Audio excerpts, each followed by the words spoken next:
Qizim Laylodan ayrilganimga 10 kun bo'ldi. Uning kulgusi, uning oyijon degan shirali ovozi quloqlarim ostida jaranglar. Har safar ko'zlarimni ochsam, uning bo'm-bo'sh xonasiga tikilib qolardim. Eng dahshatli voqealar 3-kuni boshlandi. Erta tongda erim Rustamning telefoni jiringladi. Qabriston qorong'u ekan. Uning ovozi xavotirli. Tezda yetib kelinglar.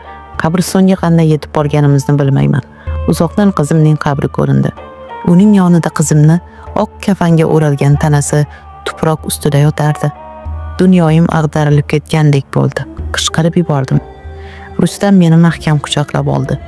Bu qanday bo'lishi mumkin? Kim bunday razillikka boradi? Biz uni qayta dafn qildik. Go'rkov, past bo'yli, ozg'in, Qodir ismli chol edi. U bizga taskin berishga urindi. Balki hayvonlar kavlab ketishgandir qizim. Ko'p bo'lib turadi bunaqasi, dedi u past ovozda. Uning so'zlarida qandaydir soxtalik bor edi. Lekin o'sha paytda bunga e'tibor beradigan ahvolda emas edim. Yuragim parcha-parcha bo'lib ketadigandek edi. Ertasi kuni tongda yana o'sha telefon, yana o'sha manzara. Faqat bu safar Layloyimning tanasi qabrning boshida go'yo o'tirgandek suyanib turardi. Sochlariga kimdir bir dona oq atirgul qistirib qo'ygan edi. Bu vahshiylik edi. Bu aqlga sig'masdi. Bu hayvonning ishi, dedi Rustam. Uning yuzida endi nafaqat qayg'u, balki qo'rquv ham zohir edi. Men aqldan oza boshladim. Kechalar uxlay olmasdim. Har bir sharpadan cho'chib pishardim. Go'yo qizimning yig'lagan ovozini, uning oyijon menga sovuq degan pichirlashini eshitayotgandek bo'lardim. Rustam meni ovutishga harakat qilardi. Lekin uning ham ko'zlarida qo'rquv bor edi. Biz yana Go'rkov bilan gaplashdik.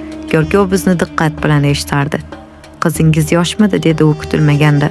Bu savol meni seskantirib yubordi. Ha, dedim zo'rg'a. U hali yosh edi.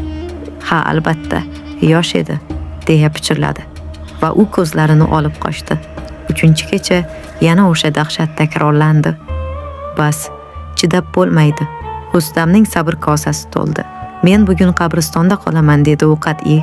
Kimligini o'z ko'zim bilan ko'rmaguncha tinchimayman. Men uni yolg'iz qoldira olmadim. Qo'rquvdan butun vujudim qaqshab ketsa-da, u bilan birga bordim.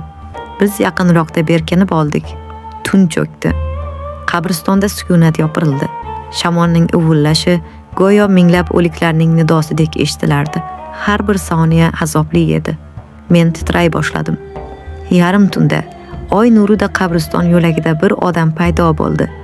U Layloyimning qabri tomon kelardi. Yuragim to'xtab qolay dedi. Bu o'sha Go'rkov edi. U qabr oldiga bordi. Biz ko'rgan narsamizdan muzlab qoldik. Rustam chidab tura olmadi.